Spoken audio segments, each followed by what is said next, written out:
دوستوں، آج کی کہانی بہت دلچسپ اور عجیب ہے۔ کبھی آپ نے بندر اور ڈولفن کے بارے میں سنا ہے کہ انہوں نے اکٹھے سفر کیا ہو یا آپس میں بات چیت کی ہو؟ تو یہ کہانی بندر اور ڈولفن کے بارے میں ہی ہے۔ اس کہانی کا نام ہے بندر اور ڈولفن مچھلی۔ ایک دفعہ کا ذکر ہے کہ ایک شہر میں ایک بندر رہتا تھا جسے شیخیاں بگاڑنے کی بہت بری عادت تھی۔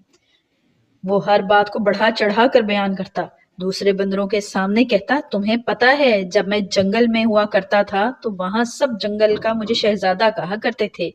جنگل کا بادشاہ ہر کام میں مجھ سے مشورہ کرتا تھا۔ ہر کوئی میری آؤ بھگت کرتا اور مجھ سے دوستی کرنے کی کوشش کرتا۔ میں تو ایسو ویسو کو گھاس بھی نہیں ڈالتا، مگر کیا کروں، لوگ پیچھا ہی نہیں چھوڑتے۔